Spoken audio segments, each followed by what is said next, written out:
Hey everyone, I'm Bonnie Bernstein. Welcome back to The Athlete Effect, where we connect you with amazing women across all industries who are made by sports. We're going to start today with a pop quiz. Okay, do you have any of these products in your house? Windex, Ziploc, Raid to kill the nasty bugs, maybe a little Mrs. Meyer's or Method soap, or you got Sun Bum in your beach bag. Well, today you're going to meet someone who took the principles of teamwork, quick decision-making, and communication on the volleyball court to help lead the company that manufactures all those products. Cynthia Herrera spent more than 20 years at SC Johnson in several different senior sales and marketing roles, and during that time also served as CEO of Sun Bum after SCJ acquired it right before COVID. Cynthia's serving up so many amazing leadership nuggets with us today. How she prioritizes making sure employees feel seen and heard, how she's worked through periods where she's felt overwhelmed or pushed outside her comfort zone, and how she's channeled her athlete mindset to emerge better and stronger than ever. And the cool thing is, Cynthia played club volleyball at Western Michigan, not varsity, and she feels very strongly that the competitive environment that she experienced empowered her just as much to thrive in her career as if she would have gone the NCAA route. Before we dig in, though, quick shout out to you for taking the time to work on your leadership self by listening to this podcast. It would mean the world to us if you subscribed and shared and maybe even wrote a little review. We love our badass community, and we are so glad that you are part of the sisterhood. All right, let's ace this podcast. Cynthia Herrera, your serve. How does the popularity of volleyball now compare to when you were playing growing up? It's amazing how it's exploded. I mean, quite frankly, I felt like it was popular because it was my world. I was in it. You know, when you're doing it and you're playing it, it's like, it's everything, right? It's everything. Yes.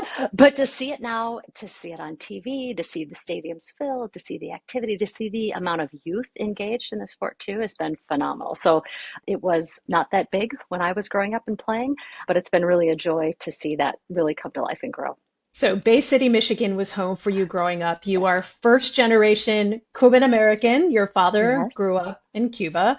Tell me about how culture in your house played a role in sports. I think when I would look at culture and how it played a role in sports, I would say that both of my parents, especially my father, really taught us the value of hard work, putting your effort in, giving it your all, never giving up. And I think carrying that through into sports, you know, you've got high moments and low moments. You've got intense competition. You've got practices that you feel like you just can't go on anymore. But just growing up with this never give up attitude and always give your best and always reaching out and supporting those around you. So that was kind of how we were as a family. But it linked really well into the athletic world as well, because that's exactly the kind of teams I was on, where you supported each other, you worked hard, you didn't give up. So it was great to connect those two. You are one of four siblings, older sister, two younger brothers. So you're one of those middle children. Yes. Who or what inspired you to start playing sports? My older sister did. She was the one that was first involved.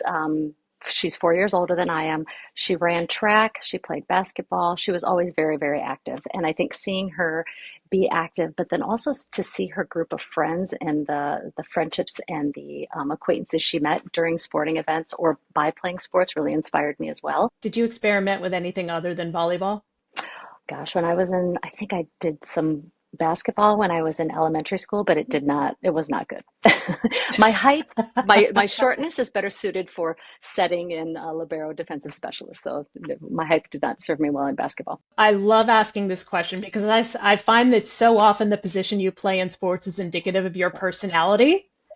How is Cynthia Herrera a setter, not just as a volleyball player, but as a leader? When I started volleyball, I started when I was a freshman in high school. So it's not like I'd played before that time frame. And I really learned the sport, got involved in that space. And for some reason, I really gravitated towards setting and I really took a liking to it. But I practiced really, really hard because it is a very unique way in which you're running the plays, you're coordinating the whole team. You're trying to make that team work together and make the plays that are going to help you win. And I think as a setter, I found my voice. I found my confidence to be able to talk to my teammates and have the position of kind of orchestrating the court, if you will. So I was a setter and a captain, which helped out really well. And then as I fast forward into my future career, I've always It's almost like I've gravitated to those moments where you kind of, if there's not a leader there or somebody not stepping in, you kind of step in and say, okay, I'll play Raise that your role hand, then. I'll do Yeah, it. exactly. If you were going to pinpoint what you would constitute as your high school highlight, what would that have been? Back in the day, I had a wicked serve and I was really, really proud of it. And I worked so hard, but I held the record in high school for most ace serves in a season. Is So, that still a current record? um, I don't know. That's a good question. I don't know, but I'm going to go check. I'm going to go look it up. Now, because like really, when was the last time you thought about that, Exactly. right? Were you looking to play volleyball in college, or was it sort of a maybe, if it works out, I'm going to prioritize academics? Take me through your thought process as you were figuring out where you were going to be going to school. So I did want to play volleyball in high school or in college, and so I really wanted to be separate from home. I really wanted that away from home experience. So I went over to Western Michigan University, is where I went to school, and I did try out for the team. And as a setter, it's a pretty competitive space to be. I did not make the team, and in the moment it was a little heartbreaking. But what I loved about Western Michigan is they had a very competitive club team. And so while I wasn't able to play on the team, I actually switched my focus and ended up being on the club team. And it was just as rewarding. It was just a different experience. But I look back and I'm really glad that I stayed with the sport instead of just not going forward at all. I am too. You know, it's so interesting because when you look at the research, obviously, the longer you stay in play, the better you Yeah, cultivate those life skills that will prepare yeah, you to crush your career. And to be honest, when I come across women who played sports, I don't hear that often that yeah. they decided to play club in college. And tell me more about the club experience and why ultimately you felt it was so rewarding. Consistent practices, consistent groups showed up. We took it seriously and we played additional schools and we traveled. So for most part, it felt very competitive, just as intense. And I think it was because of the group of folks that really were committed to it. They had a girls' club and they also had a men's club. And a lot of times, if we wanted extra practice, some of us would stay over and practice with the men, which was also another level of intensity, but also added a little bit of fun to it as well. I think the other thing is in high school too, I was juggling high school ball plus club ball, plus I had a job, plus my academics. So juggling all that in high school. Similarly, when I went off to college, I had my academics. I was a nanny as kind of like my part-time job, and then I had I also did all the club ball and did that, and still had time to try to like get engaged with other activities on campus. So it was really trying to get involved with the entire experience. And again, volleyball had been such an important part of my life growing up and something that I really found myself in that I think to just turn the faucet off and not do it, I don't think I would have ended up where I am today had I done that, had I walked away from it. What makes you say that? I think it's because you need, whenever you're in a situation of, let's say, academics or just the multitasking of different things, right? You've got to have something that you're working hard at, but then also something that you enjoy, right? And while I enjoyed school and working hard at it, I think the volleyball and the sports gave me an opportunity to really focus on something completely different and engage in a different way. And it was something that I really enjoyed. So it gave a little bit of a release to the pressure of the school side of it. Did you feel that same sort of community that you feel you might have if you were on, the varsity team? Did it have that same sort of feel? I think it did to an extent. I think on the high school side of it, you're all kind of taking the same classes. You're all doing the same thing relatively here. But while in this group, you have folks that are pursuing different academic careers, different focus areas, different majors and minors. And so it felt a little bit more diverse, well-rounded. And I think because it was a pretty large team. I mean, we had probably like 15 to 20 people on a regular basis that would play. So you just had this, it felt bigger, I think. It felt more diverse Yeah. than high school, but a lot of it felt just as intense. If a high school athlete came to you and said, Cynthia, I'm thinking about, I probably wouldn't make the varsity team. I'm thinking about playing club. What advice would you give them? I would say 100% play club. When I played club through high school and then played in college, I think it's as long as you could find that organization that has that level of intensity and gets what you know what you want to get out of it, and it has the same capabilities. I say go for it all the time because every experience is going to get you something different, but at the end of the day, it's about the teamwork, it's about the learning, it's about the discipline, and it does benefit you as you grow in your life. I have to ask you about the major because I find so many of us go to college and we have no idea what we're going to major in. Not only did you have a feel for what you were going to do, but it was like super specific. A degree in business with a specialty in food and CPG market. Am I Yes. getting that right? I Okay. know. What? What? That's a fair question. So I will say, when I was looking at universities, I knew I wanted to go into business, and I wanted to go into business because of my parents. Quite frankly, my mother was an executive with McDonald's Corporation, and so she had that background in business. My dad was an accountant, owned his own accounting firm. So business was always a part of what I thought was interesting. When I got to Western Michigan University, I started out with kind of the general classes, and I came across some friends that were part of this program, and it's a business degree, a business marketing degree, focused on consumer product goods. So all of some of the specialized analytics, data, activities, case studies, all that related to that particular area, and honestly, one of the things that drew me, I think it had like a 99% placement rate after college of getting a job. So I thought, this is great. I'm going to do that. But I really, really enjoyed it. I enjoyed the specialized nature of it. I enjoyed the focus. I enjoyed the people. And I'm probably in a unique space where I can say I'm doing exactly what I went to school for. So the degree was definitely connected. For those who don't really understand the CPG space, consumer Yes. packaged goods, give us the download from the layman's perspective. So if you go to any store out there, your Target, your grocery stores, anything, you see the products on the shelf, whether it's Windex or Pledge or Sunbum, anything like that. It's the products that you use and see on a daily basis in those retail outlets and even through Amazon and e-commerce. So it's kind of the companies behind those brands and those products, and it's soup to nuts on how that product gets to the shelf, from the idea of it to the development of it, the manufacturing of it, and ultimately the commercialization where it ends up on the shelf. So that is what I would call the consumer product goods machine behind the scenes. Did you go through the identity crisis dilemma that a lot of us deal with because we've been playing sports for so long? Our careers are coming to an end when we get that college degree, and then it's on to the real world. Did you go Yes, through that yes. at all? I did. I did. I think the nice thing though was that, when I first got out of college, there were a couple other companies I worked for. And then the longest stint of my career has been with a company called SC Johnson. Mhm. And when I joined SC Johnson, they actually had teams, volleyball, co-ed, and both women's and men teams that competed Oh, across wow. different divisions of the company. So once I That's joined the fun. company and realized they had that, I was like, oh, I can still play, maybe not as intense, but have a little bit of fun. And I did that for a couple of years as well. So it was kind of nice to be able to continue a little bit, not as intense. But you're right about the identity. It's a little bit of like, who am I now in the real world, and how do I hold on to what I enjoyed and still bring it to life a little bit? Okay, so let me ask you this.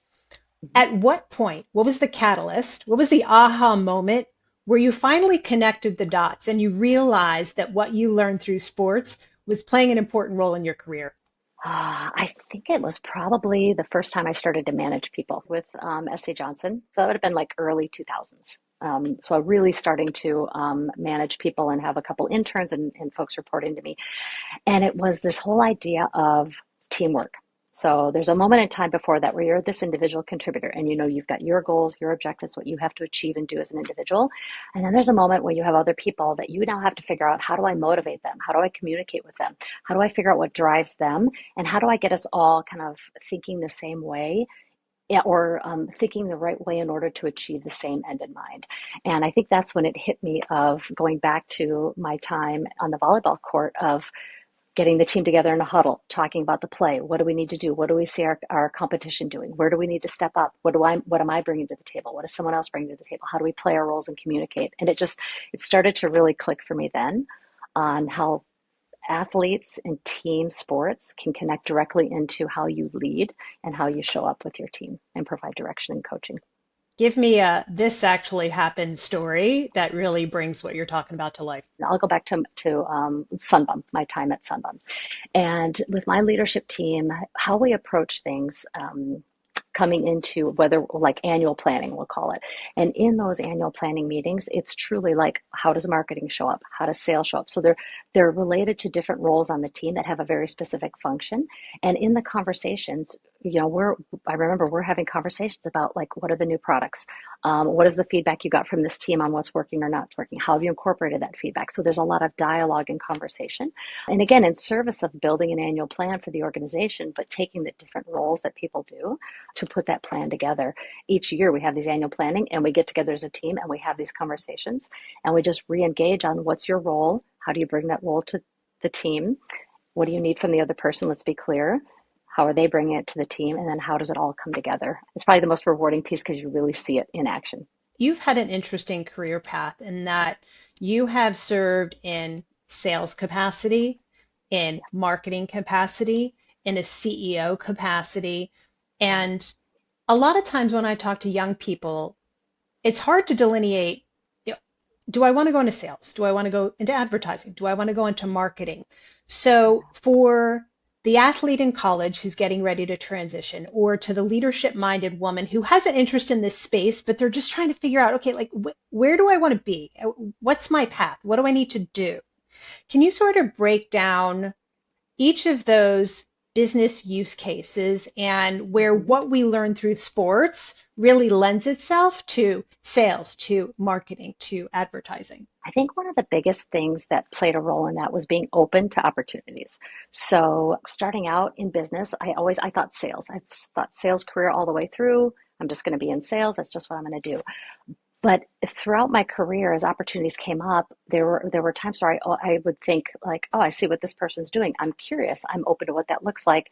And then determining like, oh, I think I may want to try that or do that. So I think one of the things is being curious and open and always ready to learn, which I think ties immediately back to an athletic mind and a team mind, right? You're learning plays, you're learning how to coordinate, you're curious about, how to improve and how to get better. So I think that's a key area of always staying open and curious.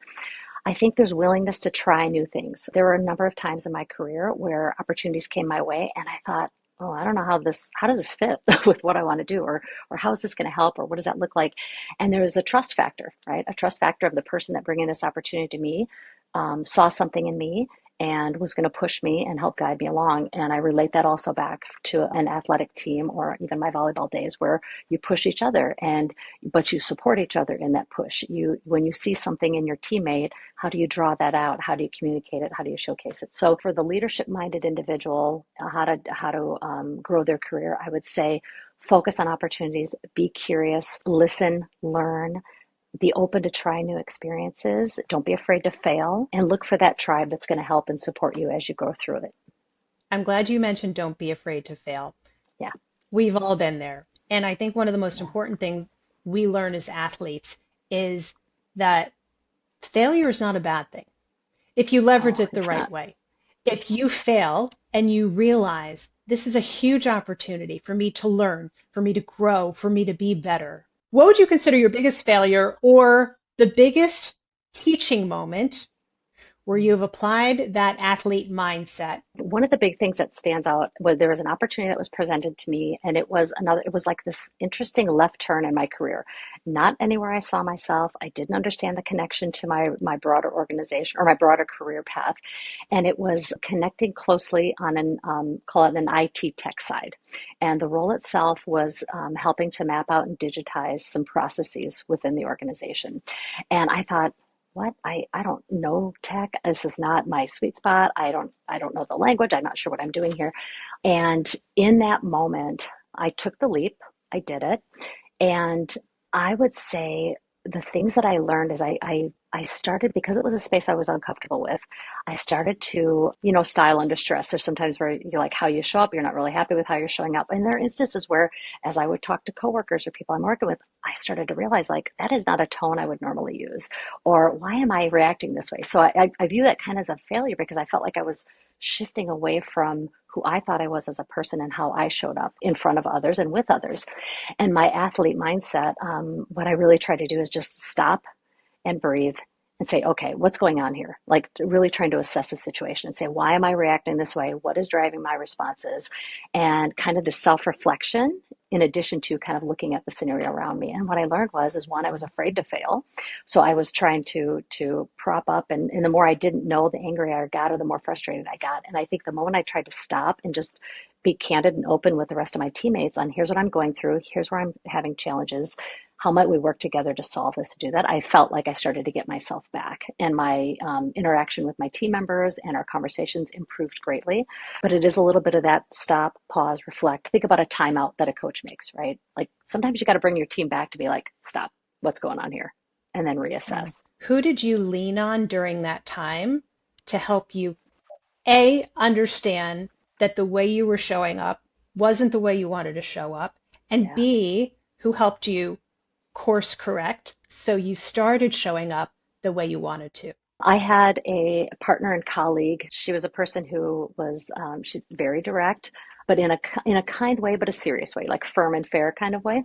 And I remember a couple meetings where she gave the kind of head like, that's not really how I remember seeing you, or this is not exactly what I'm familiar with when I think of you. And so she really helped bring that a little bit to my attention. And then I remember I rely on my sister a ton. My sister is an amazing human being, and I connect with her a lot for just introspection and just coaching and conversations. And so I remember in those moments also connecting with her to say, here's what I'm going through, here's what I'm struggling with, and seeing what she might have to say back and listen. But it was one of those where I had a good friend in the moment kind of call me on it, or at least, kind of give that little head shake.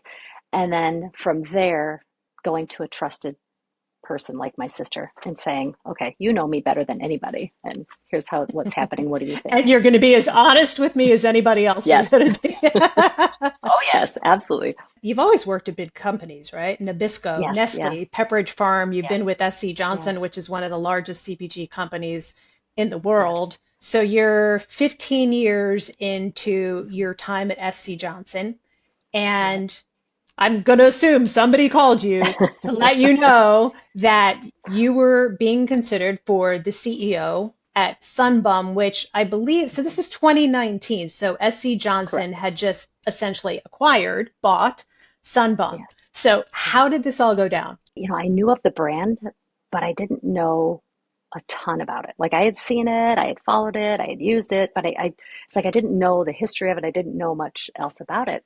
And I remember thinking through, like, okay, this is going to be a move for my family, and I need to make sure they're okay. And then I remember coming home and sitting down with my husband and my daughters at the time and saying, here's an opportunity. It sounds really, really interesting. This brand seems really, really cool. It's something completely different, and it allows me to kind of leverage some of the skills that I've been building up over the years. What do you guys think about this move? And the one thing I love about my family is they were like, let's go. You were living where at the time? So we were living in Wisconsin, so just outside of Milwaukee. How old were your daughters at the time when you sit them down and were like, kids, we're thinking about moving across the country? So my oldest was in sixth grade going into seventh grade, and my Oh. youngest was in second grade going into third grade. So middle Mm. school, you can only imagine I was not mom of the Yeah. year when I said, "Hey, what do you think?" And my kids, I mean, I grew up in the Midwest. Both my kids grew up in the Midwest. So other moves I've had brought me out to Minnesota, back to Wisconsin and Michigan. Like so I've always kind of been in that same area. So this was definitely a big, big move, right? And so, yeah, they were young, and it was a tough one.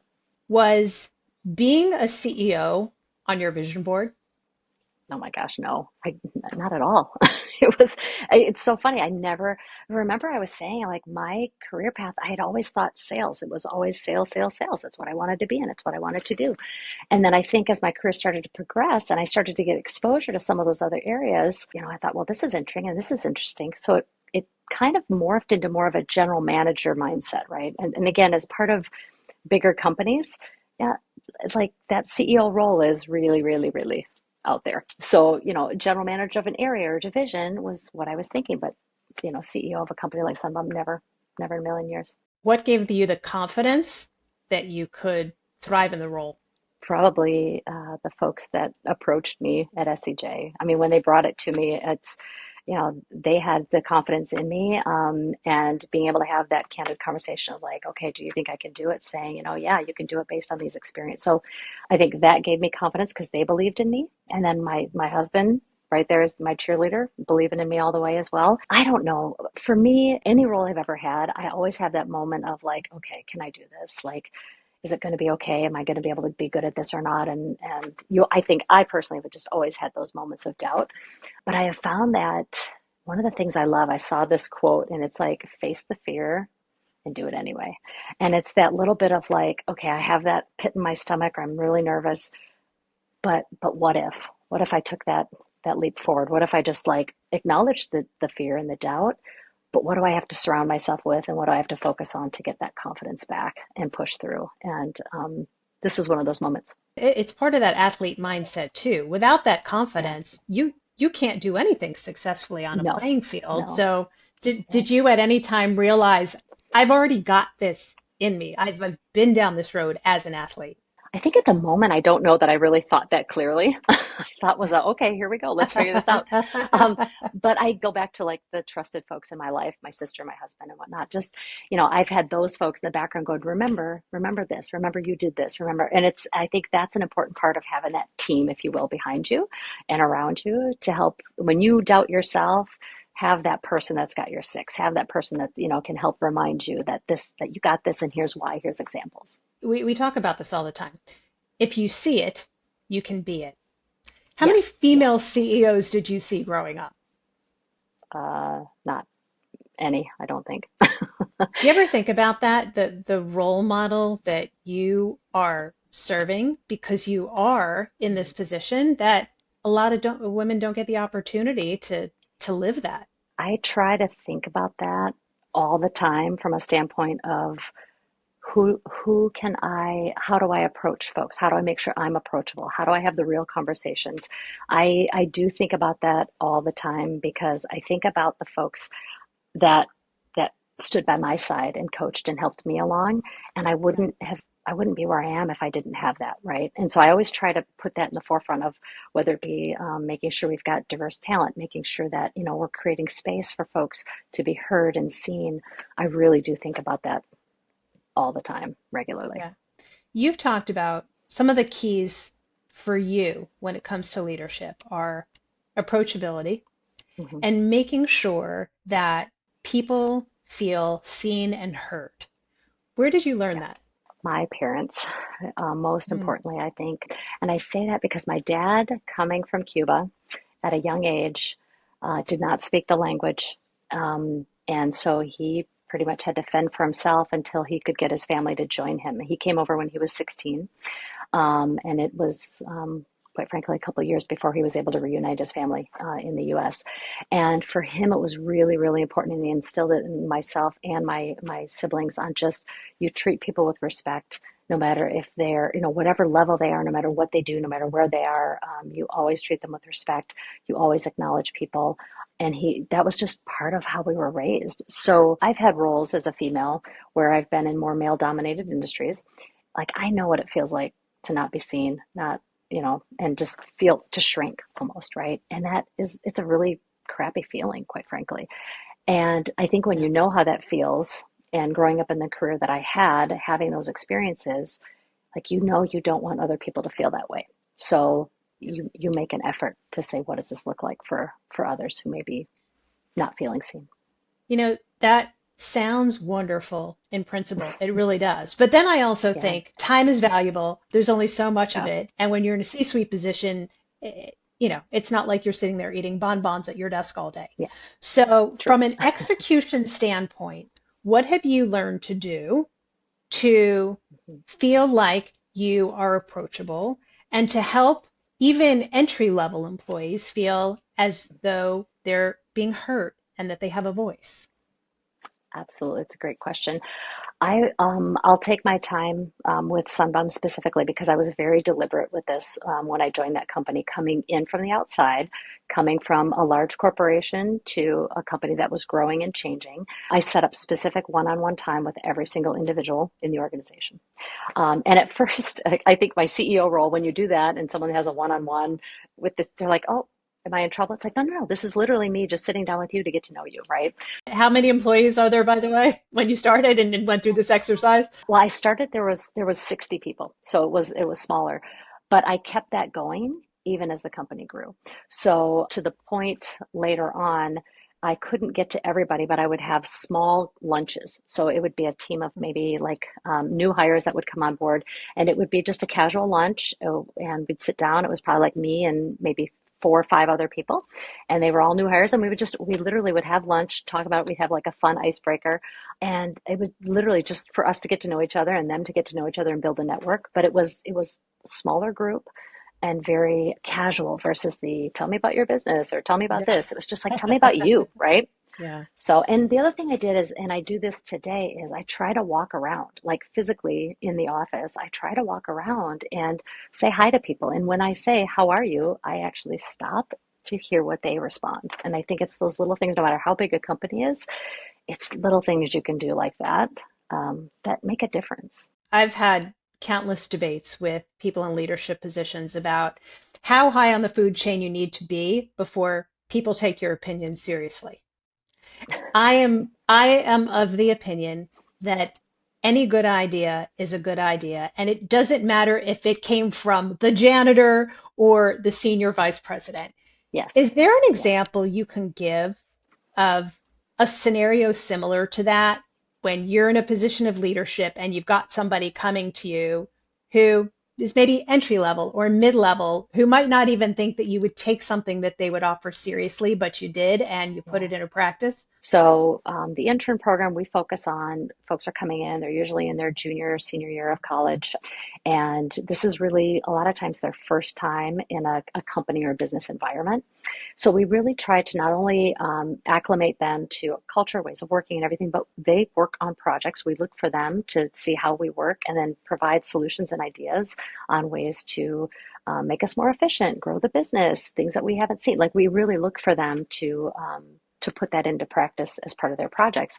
And then at the end of the program, they present their projects to myself and the leadership team, which is a great avenue for them to speak to their experience and also what they were working on the entire summer. And we had an intern whose focus was really around the office and office efficiency. And she was part of our people culture team. And the focus in this area of her project was around sustainability. How do we get to be more sustainable? We were a culture that, we're very, very generous with just like we've got food for employees and a lot of amenities and everything. And so you think about like cans and bottles of water and all that kind of stuff all the time in this office complex. And she wanted to find a more sustainable way to get rid of food waste and then get rid of kind of like plastic or paper waste. And she coordinated a couple local companies, ended up with an awesome, it's like a kombucha stand with different variations, and there's one in each office. And we ended up implementing it the next year. Did you wind up hiring her? We actually did.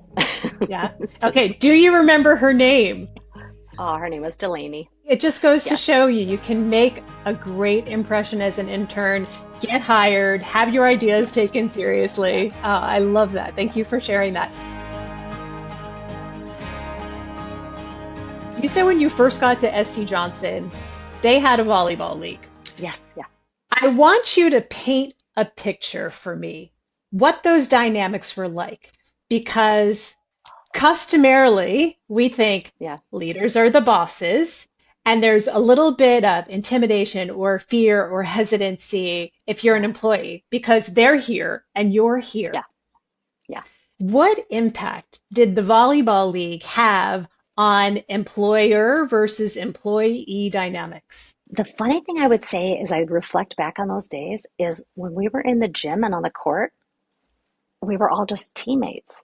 You know what I mean? Like so there were a number of us that were at different levels. I was more junior at the time because I just started with the organization. It was interesting. On the court, we were all team members. We were kind of equals, which was incredible. And then off the court, I think the nice thing is it helped you have it's like you're building a relationship, right? It's no longer this direct report or employee employer relationship. It's more of this like still the respect is there, but there's this colleague there. You've got something deeper together involved. And when you mention that, that's immediately what comes to mind is on the court we were all a team. Period. As a setter, Mhm. your ability to process things quickly Yeah. and put strategy behind it in real time. I think as somebody in a leadership position, that is such a wonderful skill set.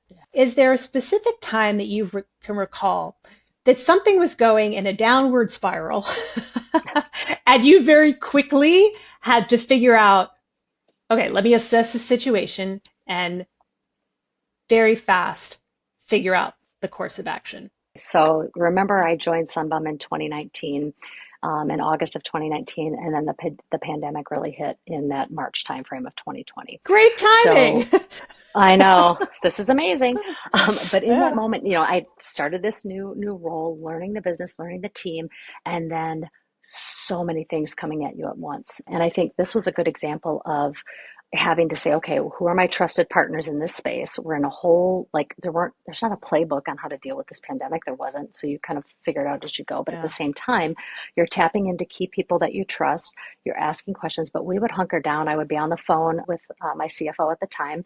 And every day we're like, what does it look like? What's happening on the number side of it? What does that look like supply? How does that look like versus budget? And then that's just one side of it, right? The other side of it was the people. Like, what's happening with our team? How do we need to communicate with them? How do we need to provide the level of transparency and level of calm and understanding, but understand that everybody's coming at it in a different way? I would imagine it's got to be so hard to lead when you're leading remotely. And now even fast forward to today, there are so many companies that are at least hybrid. What did you learn about that time that ultimately has helped you become a better leader? Because the way you have to communicate remotely is different than when you have everybody in the room with you, right? I would say the focus on people wanting to be seen and heard is amplified in a remote setting. If you think about a remote setting where everything is scheduled, there's nothing organic, right? It's really hard to have an organic conversation or just a walk by to be like, hey, how's it going? So everything is scheduled. Everything is like drop off here, drop off there, go here, do this.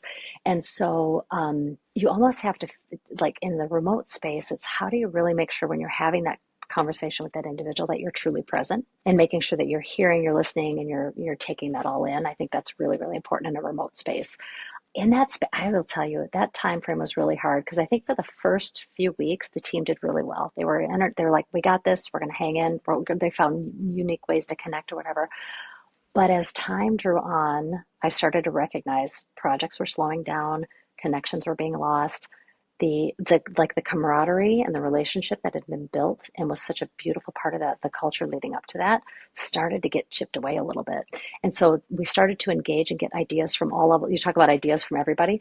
Every level in the organization, we were tapping in to say, what ideas do you have to like bring people together? So, I think someone came up with an idea of like, let's do some online, we'll do a bingo and we'll figure out how to do it online and we'll get grouped together. Or we'll do, I think a lot of people did like the happy hours or whatever, the virtual happy hours.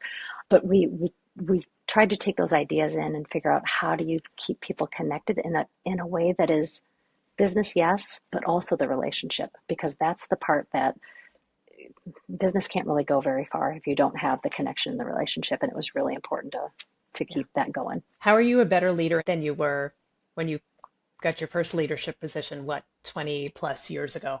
I feel like every day has been a learning and a journey, and every leadership role I've had has been slightly different because of the team that I've been a part of.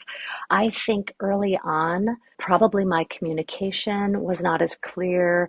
I didn't have as much experience. I had experience to draw off of, but I didn't have the breadth that I have now. So fast forward with all the different roles, I'm still driven by achieving the results. But I'm also at a point in my career where it's so much more important about what I leave behind and what comes along with me versus that goal or that achievement. I mean, it's still important, but it's like who's coming along with me and how do I make them shine? How much do you prioritize mentorship? I value it a ton. And it's one of those where I want to keep doing it. But even now, I have a handful of mentors that I always they're prioritized on my calendar with my admin to make sure that if they put time on the calendar, I got to make sure that I honor it. I do try to make myself available, whether it's formal or whether it's just an informal drive by where people just want to have a conversation. I think it's really important. I was blessed to have a number of people that helped me in that space, and as much as I can stand up and help others, I want to do that too. Yeah. Molly Batten, who's the CMO of Home Depot, she had done an article with the Wall Street Journal, and she quoted one of her business school professors.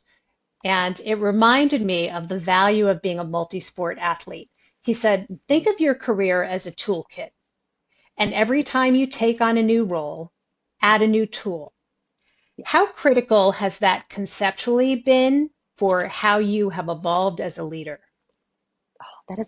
That's a great way to think It's about a it. good quote, isn't It's it? awesome. I love it. I think with that, I think it's so important for us to think about as we go into the next role.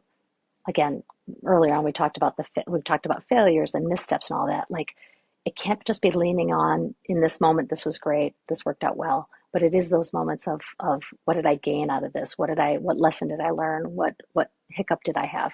I find myself with my mentees, a lot of times the conversations are around, okay, here's where I stepped in it, or like here's a situation where, was what happened to me, but here's what I did with it. Here's what I learned.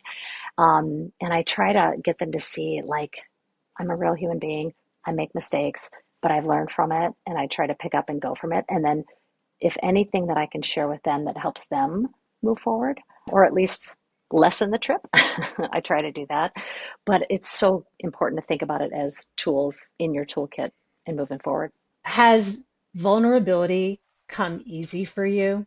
It was really hard for me. I never wanted to show that side of me because I thought it would open the door to be taken advantage of. And I feel like Yes. with you, it's something that's a very important part of your ethos. And I'm just curious if it's always Yeah. been that way or there's been an evolution. It's been an evolution. Similar to you, I would say, Bonnie, earlier in my career, it was so much about, the thing is, I was surrounded by men, and there wasn't a whole lot of women in that space. Yeah. And so like you felt like, man, if I trip up or if I show any vulnerability, I'm going to be judged or it's going to be used against me. And some of that was in my head and some of it was real. But I think because of that, I was really like, I felt like I had to show up. I had to be perfect. I got to do it perfectly. I can't show any vulnerability. I can't misstep or anything. And that's exhausting. That's really freaking It is. exhausting. Yeah. Um, I think honestly, as I got older, and I think when I had kids too, I'm like, it's almost like this reality of like, I'm just a human being and I can't be one way here and one way here. It's just who I am.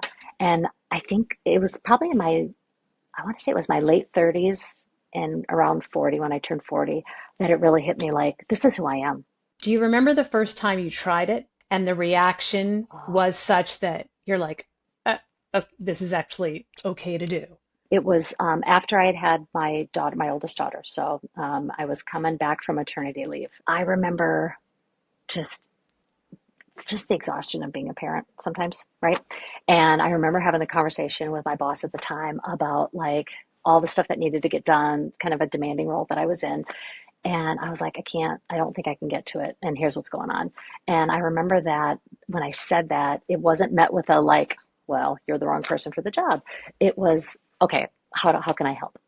And I think it was that moment where it was like, okay, like I'm not going to be thrown under a bus somewhere, or it's not going to be so detrimental at the end of my career. It was like, okay, there are people that actually care about me as a human being, and I can show that side of me. When I hear you tell that story, all I think about is your mental and emotional well-being. And we're finally Yes, at a place where we can have these conversations and feel like there's yes, actually a safe space to do that. But it wasn't that way for us growing up. I no, can't ever remember a time where I thought it was okay to go to somebody and say, I'm dealing with anxiety or I'm sad or yeah, I'm depressed or I'm overly stressed and I'm exhausted. Athletes have to deal with this all the time. yes. And as somebody who has been an athlete, who has dealt with all the different stressors of being a senior leader, what advice can you give to athletes about their mental health and how important it is to be open about it and feel safe doing that? I think I would say there's three things that are coming to mind. First is, and I'm not great at this, but I try to remind myself all the time to think about it, is boundaries. What are the boundaries you need? Whether it's, I need a block of time to just clear my head. I need to walk during lunch. So whatever boundaries look like, or like I end my day at this day so that I can be here with my family, like whatever that looks like, I think boundaries are really important, and being clear with others on what those boundaries are. I think the second thing I would say is that moment of breathing and just quiet. I think everybody needs that moment of recharge to just like take a pause, take a beat, and recharge. And then the third thing I would say is you have to have at least, I look at it like that trusted confidant or that partner that you can almost just like fall apart in front of, and it's going to be okay. Like someone you can give the burden to for a moment so you can get it off your chest. I agree boundaries are important. Yeah. However, I do find myself wondering how, if you are an entry level employee and you go to your boss and you start talking about boundaries from day one, Yeah. how that's going to be received. And Yeah. that's not at all minimizing the importance of boundaries. They're important. But how would you recommend somebody who's early on in the workforce approach that with a boss so it doesn't land in a way that it sounds like Yeah. entitlement or lack of a work Yes. ethic? It's a really, really good point, because it does. Because if you start to immediately start talking about that, people are like, No, you get the "What? eye This roll. is a Like that, job." that's going to You're like, happen. "Really?" Yeah. Yeah. Yeah. Welcome to the I real world. yeah, surprise. I think the key thing is, if you are starting in a role and you're working with your supervisor, I think it's like having this true heartfelt conversation about what are their expectations, truly understanding what they're looking for. Because I think clarity is a really, really good gift, right? Of like, okay, if you're my boss, what is it you expect out of me? So I'm super clear so that I know how to show up and what matters. It doesn't mean that then you immediately say, great, I heard what you need of me. Here's what I need of you. But I think there's ways in which you can have the conversation and share your values. I think the values is always a good place to start. And then the values then down the road, as trust is built and relationship is built, can lead into the boundaries. Well, that's what I was going to ask. Like, do you feel like an employee needs to build the trust first, show the work ethic first, and then go and have the boundary conversation?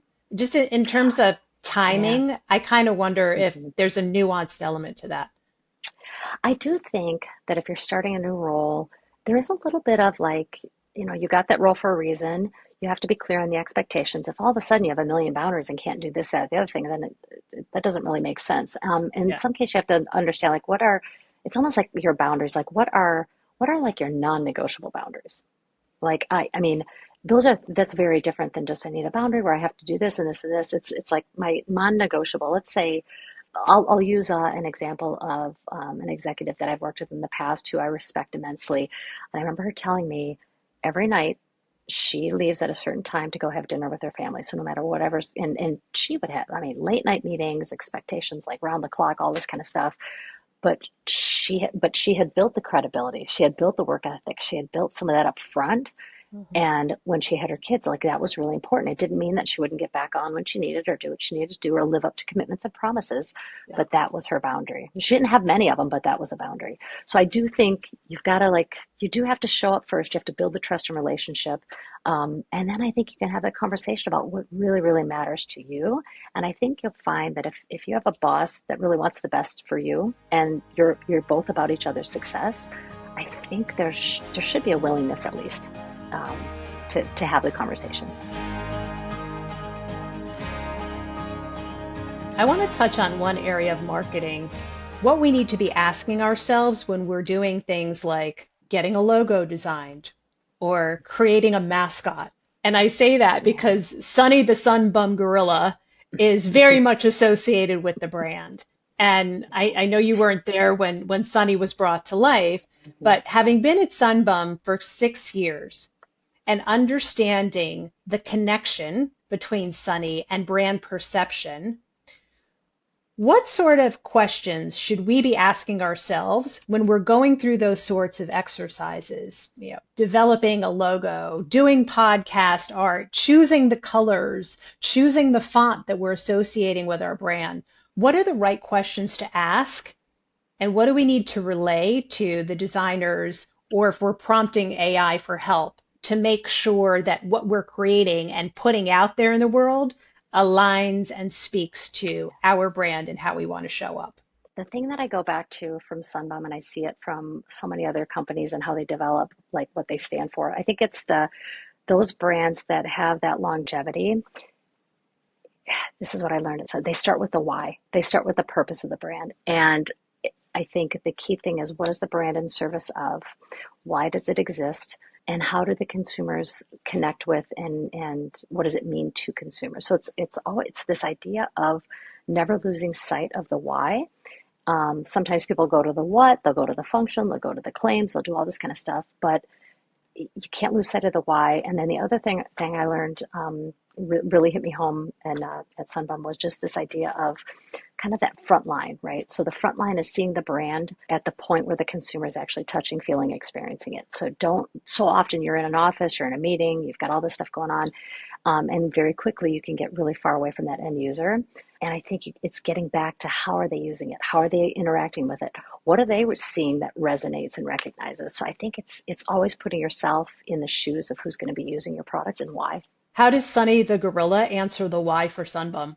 When I think of Sunny, I think of this not taking it too seriously. The why is, it's this lifestyle, it's aspirational.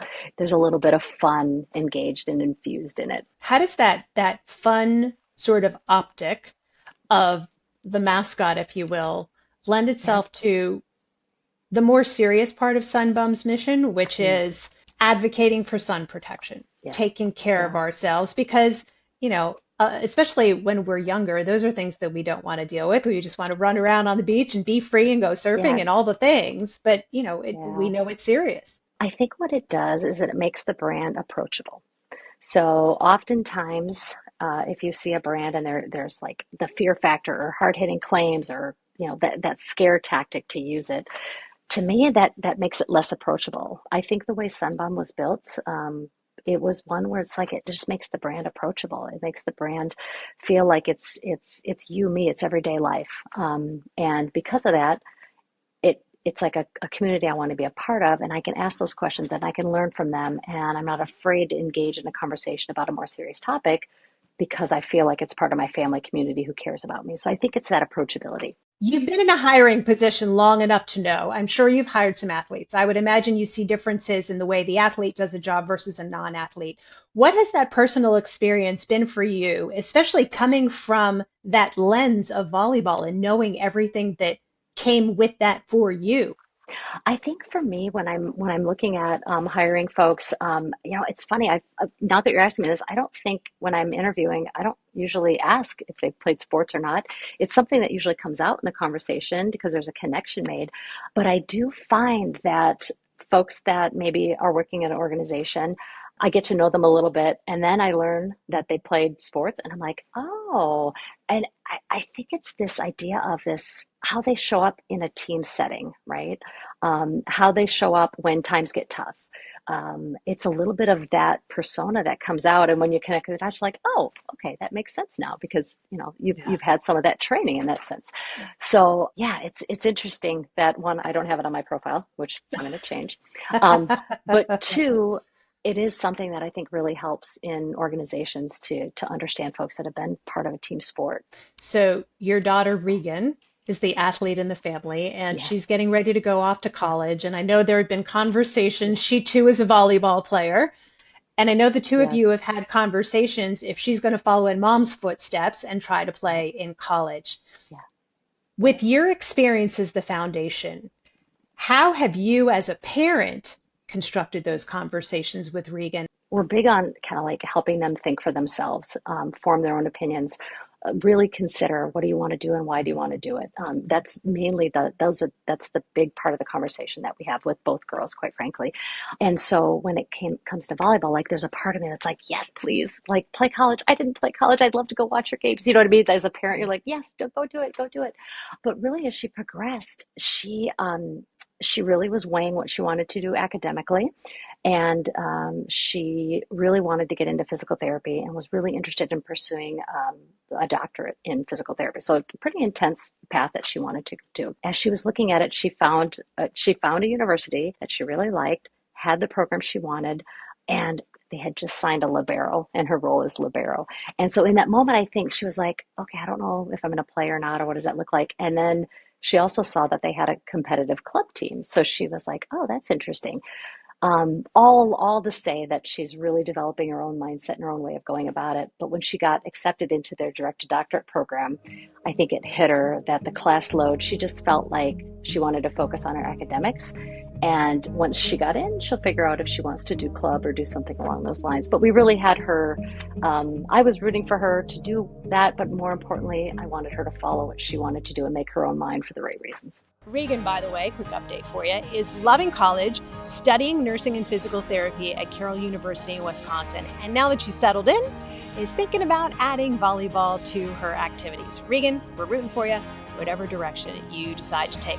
Update on Cynthia as well. She has decided to start a whole new chapter doing leadership development coaching and consulting with a fascinating twist, having clients and groups work with horses to learn how to cultivate trust and master the arts of communication and giving clear direction. Cynthia was gifted an equine therapy and coaching session a while back, and it was such a game-changing experience for her. She decided she wanted to lean more into it. I personally can't wait to try this out. And if you're interested, for you or your team, hit Cynthia up on LinkedIn or Instagram. You will find all of her information in the show notes, along with how you can get in touch with us for feedback or give us guest suggestions. If you're looking for restaurant recommendation, you want it, we got it. Before we go though, one small favor. Please take a quick sec to subscribe to The Athlete Effect. Downloading, sharing, reviewing is so meaningful as we build our community, and your voice really does matter. Shout out to our podcast crew, Allison Johnson, Carlos Delgado, Jess Levy, and Kim Neal. The Athlete Effect is a Walk Swiftly Productions podcast. Copyright 2026, all rights reserved. Once an athlete, always an athlete. See you next week.